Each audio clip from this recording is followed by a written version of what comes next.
town of Westerly has seen tremendous change in the last 100 years. The people born during the early part of the last century lived through a tumultuous time, including the Great Depression and World War II. These people are getting older, and only a few that lived during this historic period are still alive today.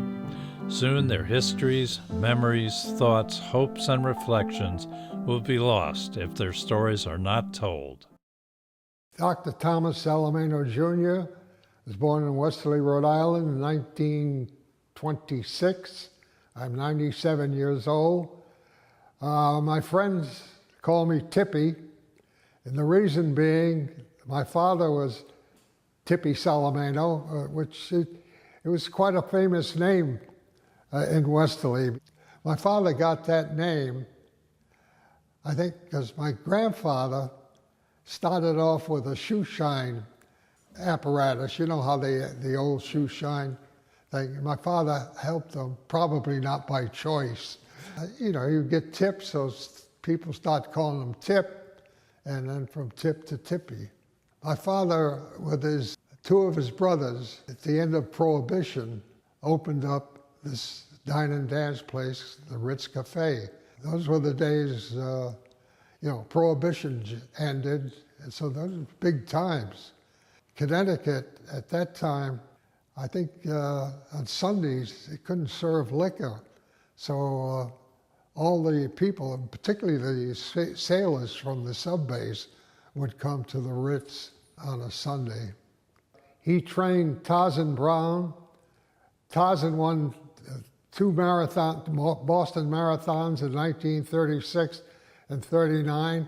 He also participated in the 1936 Olympics, and he qualified for the 1940 Olympics, but it was canceled because of the war. There were times when I would go out with my father, and we'd drop Tarzan off and tell him where we'd meet. That's how, as a matter of fact, that's how my father met Tarzan. My father was training another Indian, Chief Stanton, and he dropped him off at a certain part, and it was 15 miles, and he said, I'm going to be at the baseball game, I'd come there. So Chief comes, and he says, this kid's been following me for about the last 5 or 10 miles.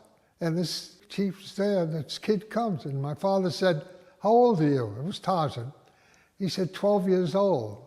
So my father said, when you reach 16, come and see me. So when he reached 16, he came, and my father trained him. And there were times when, back then, you could go with a car and follow your runner.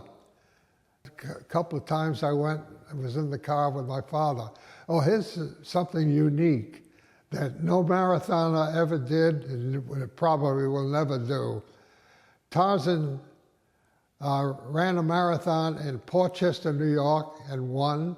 The next day, he ran a marathon in Manchester, New Hampshire, and won.